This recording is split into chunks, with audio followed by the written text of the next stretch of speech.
Do you seek others' approval before you make a decision? Do you find it hard to make decisions, big or small, without checking with others, without getting others' consent? For example, if you need to visit someone, you ask your husband's permission, and if he says no, you don't go. Another example, if you need to book a technician, and after your extensive research, you still seek your husband's approval that you're making a right decision. If you feel like joining a course, you want reassurance from other people that you're making a right decision. The reason I'm giving you all these examples because this was me. This was eye-opening for me. I'm learning not to do it.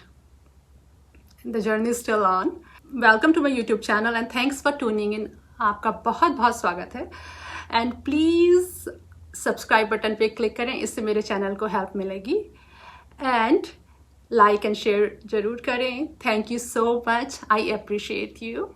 So let me share with you what happened yesterday. Yesterday in one of our condominiums, HVAC system, heating and air conditioning system broke down.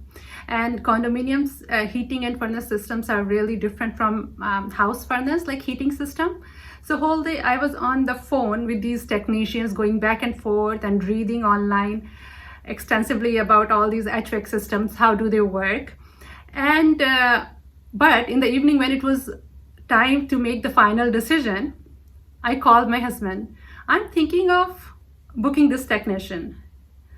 And he told me, I'm busy right now. Can you call Urban?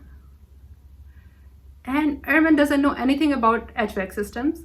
My husband doesn't know anything about HVAC, like condominiums HVAC system. And I was the one who did all the research.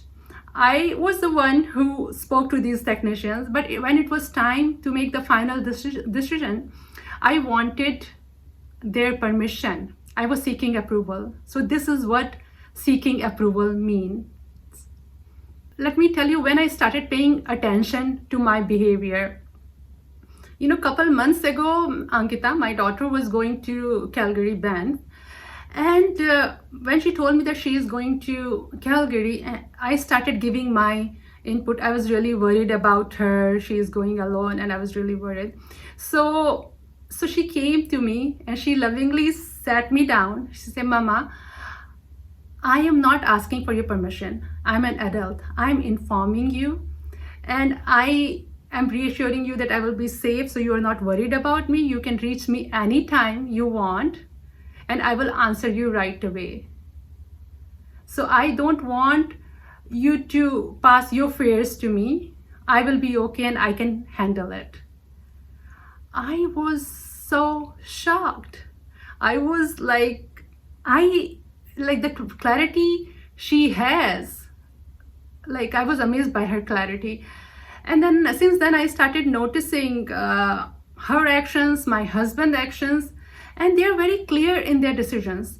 Last week my husband came back from Cuba. He went to Cuba for 2 weeks. And he just simply informed me, I'm going to Cuba for 2 weeks. And I was okay with it. But when it comes to me, I don't just inform. I seek for permission, approval. I ask the permission. So let's say if I am going to Cuba, what my language would be. I'm thinking I need to go somewhere. I'm thinking I should go to Cuba. And when I talk like that, then I'm giving my power away to them. So I'm letting them decide on behalf of me. Why do we seek approval? We seek approval because as a kid, we are trained to ask for consent, for permission.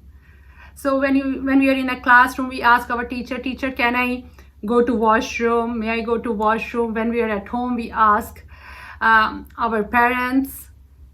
And we are trained that way because it is for our own safety. It is for our safety as a kid. But now we are grown-ups and we can take care of ourselves and we can make our own decisions. So we don't need others' approval or others' permission.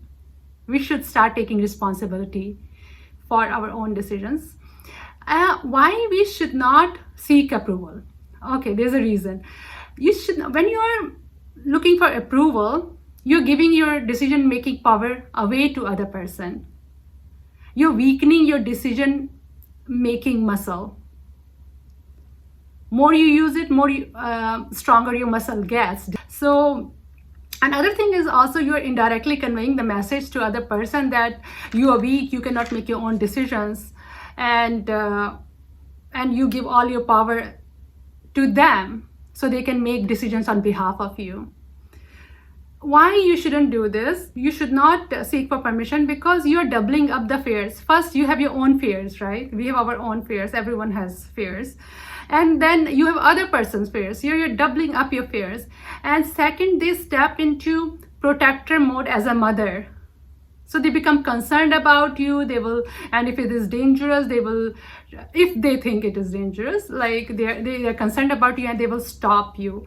So instead, what you should do, first get clarity about your decision. Okay, this is my decision. Get clarity. Now I'm very clear in my heart. Sit with your decision before you inform other people, and then you go and inform them. Don't seek for approval, just go and inform them.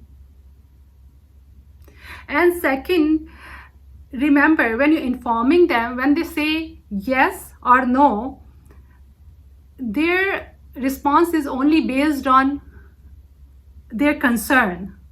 So if they are concerned about you, just reassure them that you will handle it. You will handle the outcome. If they're worried about you, just reassure them that you will handle it. No matter what the outcome is, you will handle it. Right? Like my daughter did, like she told me that she is reachable and she would be able to handle it. And if there's something, she will inform me right away, and I can reach her anytime. And third, very important, is like take responsibility for your own life. It is really, really important. And there's one other thing, when we ask other people to make, like when we seek permission, when we seek approval, actually we are running away from the consequences of our decision. What if I made the wrong decision? We have somewhere that fear in our mind. So whatever decision you make, just take responsibility for it. Say, okay, whatever the outcome is, I will handle it. Like, be very, very clear and be very firm and be very confident. I will handle it no matter what the outcome is. Stand by your decision. It makes a big difference to boost your confidence. And start making small decisions in your life, and then one day you will notice that you're making big decisions. I've been practicing it now for like couple months, and I'm seeing a big change. And don't inform, very, very important, don't inform until you are clear in your heart, in your head. So get the clarity first, and then inform, and then stand by your decision. I love you loads, and I am Manu. I forgot to tell my name. I'm Manu, and I love you loads, and I will talk to you in my next video. Bye.